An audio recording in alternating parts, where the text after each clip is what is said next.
Hey guys, मेरा नाम है अभिषेक और आज हम पढ़ने जा रहे हैं हमारा नेक्स्ट टॉपिक बायोमैकेनिक्स का, जो कि है प्रोडक्शन ऑफ टॉर्क। ठीक है, तो इसमें हम समझेंगे कि अलग अलग मूवमेंट्स पे या एक पर्टिकुलर जॉइंट के अलग अलग पोस्चर पे या अलग अलग पोजीशन पे किस तरह से टॉर्क चेंज होता है उस पर्टिकुलर रेंज ऑफ मोशन में। ठीक है, तो जैसे कि हमें सबसे पहले पता है कि टॉर्क प्रोड्यूस करने के लिए दो फैक्टर ज़रूरी होते हैं, एक होता है मसल का फोर्स और दूसरा होता है मोमेंट आर्म। ठीक है, तो वही चीज़ यहाँ पे है कि if we change the amount of muscle force we are actually determining the amount of joint torque that the muscle can produce. तो बेसिकली यहाँ पे हमने मसल फोर्स की बात करी है, इसके अलावा दूसरी चीज़ और आती है जो कि हमारा मूवमेंट आर्म है। ठीक है, तो मसल फोर्स तो हमें पता है, मसल फोर्स मतलब कि जो मसल अटैच्ड है उसका फोर्स ऑफ कंट्रैक्शन कितना वो फोर्स प्रोड्यूस कर पा रही है। उसके अलावा दूसरी चीज़ जो है मूवमेंट आर्म डिफाइन करते हैं। मूवमेंट आर्म मतलब कि perpendicular distance from the fulcrum और we can say the shortest distance from the fulcrum.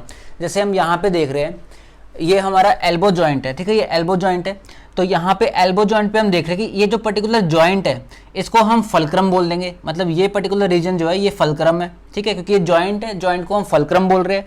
और जहाँ पे मसल अटैच्ड है, मतलब कि रेडियस पे जहाँ मसल अटैच हो रही है वहाँ से shortest distance from the fulcrum और द जॉइंट, और we can say the shortest distance और द परपेंडिकुलर डिस्टेंस और द मूवमेंट आर्म। ठीक है, तो इसको हम मूवमेंट आर्म बोल रहे हैं, जो शॉर्टेस्ट डिस्टेंस है फ्रॉम द पॉइंट जहाँ पे मसल अटैच्ड है और वहाँ से जो फल्क्रम या फिर जो हमारा जॉइंट है वहाँ तक। ठीक है, तो ये जो डिस्टेंस है इसको हम मूवमेंट आर्म बोल रहे हैं। ठीक है, दिस इज मूवमेंट आर्म। ठीक है, तो दो चीज़ें हैं, मूवमेंट आर्म और अमाउंट ऑफ फोर्स जो कि मसल प्रोड्यूस कर रही है। ये दोनों फैक्टर्स होते हैं जो कि कंबाइंडली हमारा टॉर्क डिफाइन करते हैं कि कितना अमाउंट ऑफ टॉर्क जनरेट हो सकता है एक पर्टिकुलर जॉइंट पे। ठीक है, तो now muscle attach to the bone produce force but now acts over a moment arm that the joint to produce torque. ठीक है, तो यहाँ पे हम देख रहे हैं कि जो मसल है वो सिर्फ फोर्स ही प्रोड्यूस नहीं कर रही है, बट इसके अलावा एक अमाउंट ऑफ मूवमेंट आर्म भी है जिसकी वजह से एक पर्टिकुलर टॉर्क भी प्रोड्यूस हो रहा है। तो now movement arm of a muscle can change with joint position affecting the torque produced. जैसे कि हमने पहले बताया कि जॉइंट पोजीशन अलग अलग होने के साथ मूवमेंट आर्म चेंज हो सकता है। ठीक है, एक पर्टिकुलर जॉइंट का। फॉर एग्जांपल अगर हम बाइसेप ब्रेकिया का एग्जांपल ले तो यहाँ पे हम देख रहे हैं कि यहाँ पे 90 डिग्री फ्लेक्शन में है हमारा बाइसेप। ठीक है, सॉरी, हमारा एल्बो जॉइंट। तो यहाँ पे एल्बो जॉइंट जो है हमारा वो 90 डिग्रीज ऑफ फ्लेक्शन में है, लेकिन यहाँ पे हम फुल एक्सटेंशन में ले आए एल्बो जॉइंट को। अब यहाँ पे डिफरेंस समझते क्या है, तो यहाँ पे जैसे कि मैंने पहले डिफाइन किया कि from the joint to the site of attachment जहाँ तक मसल अटैच्ड है रेडियस पे, ये जो डिस्टेंस है ये मूवमेंट आर्म है। ठीक है, तो 90 डिग्री पे हम देख रहे हैं इतना particular amount of movement arm हमें मिल रहा है। अब हम फुल एक्सटेंशन में ले आए अगर एल्बो को, तो यहाँ पे हम देख रहे हैं कि यहाँ पे अब यहाँ पे मूवमेंट आर्म जो है वो डिक्रीज हो गया, मतलब कि जो जॉइंट है वहाँ से मसल अटैच जहाँ जिस पॉइंट तक है वो डिस्टेंस जो है वो डिस्टेंस डिक्रीज हो गया। ठीक है, तो हम यहाँ पे बोल सकते हैं कि मूवमेंट आर्म डिक्रीज हो जाता है जब हम एल्बो को एक्सटेंशन में ले आते हैं। ठीक है, क्योंकि जो साइट ऑफ मसल अटैचमेंट है और जो जॉइंट है दोनों एक दूसरे के पास आ गए हैं। ठीक है, तो इसलिए हम यहाँ पे कह रहे हैं कि इस पर्टिकुलर पोजीशन में मूवमेंट आर्म स्मॉलर है एंड इस पर्टिकुलर पोजीशन में 90 डिग्री ऑफ फ्लेक्शन में मूवमेंट आर्म लार्ज है। ठीक है, तो इससे यहाँ से हम ये चीज़ डिफाइन कर सकते हैं कि अलग अलग जॉइंट की पोजीशन के साथ जो मूवमेंट आर्म है वो वेरी करता है, वो इंक्रीज या डिक्रीज करता है। Okay, now therefore muscle force will vary as the muscle is lengthened or shortened. Therefore at different positions both movement arm and length of the muscle affect the amount of joint torque. तो यहाँ पे हम देख रहे हैं कि जैसे यहाँ पे लेंथ ऑफ मसल इंक्रीज हो गई है, यहाँ पे 90 डिग्री ऑफ फ्लेक्शन में लेंथ ऑफ जो मसल है वो शॉर्टन हो गई है। तो यहाँ से हम ये बता रहे हैं, ये इंटरप्रेट कर रहे हैं कि मसल की लेंथ के अकॉर्डिंग भी amount of movement arm change होता है एंड जो पोजीशन है उस जॉइंट की उसके अकॉर्डिंग भी मूवमेंट आर्म चेंज होता है।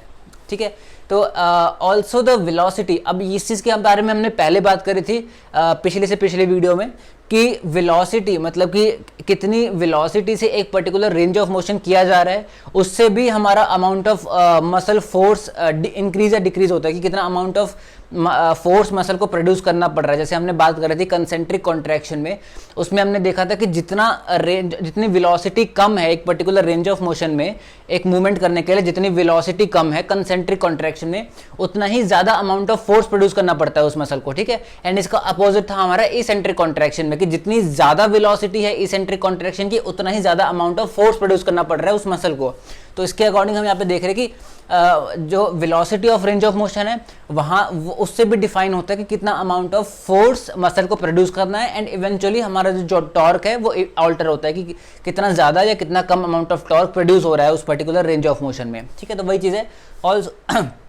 Also the velocity of shortening और lengthening affect the amount of force, shortening मतलब कंसेंट्रिक और इसेंट्रिक, ठीक है, amount of force that the muscle produce therefore affecting the torque. तो यहाँ से हमने देखा कि एक पर्टिकुलर जॉइंट की पोजीशन से डिफाइन होता है टॉर्क, ठीक है, क्योंकि उससे मूवमेंट आर्म चेंज हो रहा है। मसल की लेंथनिंग और शॉर्टनिंग से टॉर्क डिफाइन हो रहा है, या कि कितना मतलब मसल लेंथन है या शॉर्टन है, उससे कितना अमाउंट ऑफ फोर्स प्रोड्यूस हो रहा है मसल से। एंड तीसरी चीज़ की the velocity of range of motion की कंसेंट्रिक कॉन्ट्रैक्शन में या इसेंट्रिक कॉन्ट्रैक्शन में वेलोसिटी ज़्यादा या कम होने की वजह से भी अमाउंट ऑफ फोर्स मसल से ज़्यादा या कम प्रोड्यूस हो रहा है, उसकी वजह से भी अमाउंट ऑफ टॉर्क जो है वो अफेक्ट हो रहा है। अब हम समझते हैं interaction of muscle and tendon, कि मसल और टेंडन किस तरह से एक मतलब यहाँ पे हम आइसोमेट्रिक कॉन्ट्रैक्शन की बात करेंगे कि आइसोमेट्रिक कॉन्ट्रैक्शन के टाइम पे किस तरह से शॉर्टन या लेंथन होती है मसल या टेंडन, जिसके अकॉर्डिंग हम देखेंगे लास्ट में कि इवेंचुअली जो टॉर्क होता है वो किस तरह से इंक्रीज होता है, मतलब कैसे ज़्यादा अमाउंट ऑफ टॉर्क प्रोड्यूस होता है। तो during an isometric contraction the muscle fibres actually shorten slightly and the tendon lengthens slightly, मतलब कि हम यहाँ पे बात कर रहे हैं आइसोमेट्रिक कॉन्ट्रैक्शन की।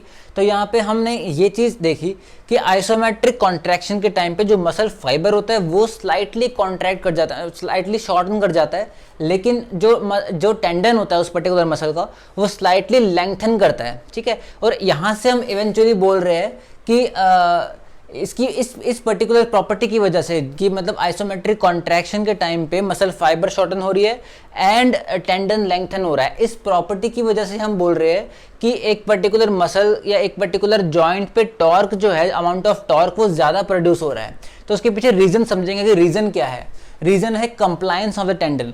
कंप्लायंस ऑफ टेंडन का मतलब होता है कि ability to lengthen under load. Compliance term जो है, कंप्लायंस का मतलब होता है कि किसी भी एक चीज़ की डिफॉर्म होने की एबिलिटी, एंड डिफॉर्म जब उसके ऊपर जो डिफॉर्मिंग फोर्स है जब वो हट जाता है तो वो वापस रिगेन कर लेता है अपनी शेप को, तो उस प्रॉपर्टी को हम कंप्लायंस बोलते हैं। तो यहाँ पे हम बात कर रहे हैं compliance of the tendon lengthening के रिस्पेक्ट में, ठीक है, लेंथनिंग के टर्म्स में। तो इसलिए हम कह रहे हैं कि the ability of the tendon to lengthen under load, and load जब हट जाएगा तब वापस वो अपनी नॉर्मल जो शेप है वो रिगेन कर लेता है। तो इस एबिलिटी को हम कहते हैं कंप्लायंस, ठीक है।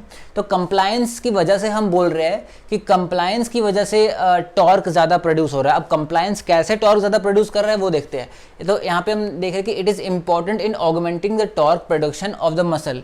इसके पीछे रीज़न क्या है कि जैसे हमने पहले बात करी थी कि एक आइसोमेट्रिक कॉन्ट्रैक्शन के टाइम पे मसल फाइबर्स तो शॉर्टन हो रहे हैं, लेकिन उसका जो टेंडन है वो लेंथन हो रहा है। तो जब वहाँ पे लेंथनिंग हो रही है उस पर्टिकुलर टेंडन की, तो स्ट्रेच वहाँ पे स्ट्रेचिंग हो रही है ना, तो stretch immediately before A concentric contraction, मतलब कि कंसेंट्रिक कॉन्ट्रैक्शन स्टार्ट होने से पहले जो आइसोमेट्रिक कॉन्ट्रैक्शन था उस टाइम पे हमने देखा कि जो एक मसल का टेंडन है वो लेंथन हुआ, वो स्ट्रेच हुआ। तो वो स्ट्रेच हुआ immediately before A concentric contraction which helps in production of a much greater torque during the concentric contraction, ठीक है। तो हम यहाँ पे देख रहे हैं कि कंसेंट्रिक कॉन्ट्रैक्शन से पहले जब आइसोमेट्रिक कॉन्ट्रैक्शन हुआ उस पर्टिकुलर मसल का, तो वहाँ के मसल फाइबर्स जो है वो शॉर्टन हुई स्लाइटली, लेकिन जो मसल टेंडन है वो स्लाइटली लेंथन हुआ, ठीक है, उसकी स्ट्रेचिंग हुई। अब ये चीज़ कैसे टॉर्क ज़्यादा प्रोड्यूस कर रहा है, इसके पीछे का रीज़न देखते हैं। इसके पीछे रीज़न ये है कि muscle fibres tend to stay at constant length, that is isometric, ठीक है, while the tendon lengthens or stretched storing energy to be used during the concentric contraction। मतलब कि एक concentric contraction से पहले जब isometric contraction हुआ उस टाइम पे मसल का टेंडन जो है वो स्लाइटली लेंथन हुआ, या हम कह सकते हैं कि स्ट्रेच हुआ।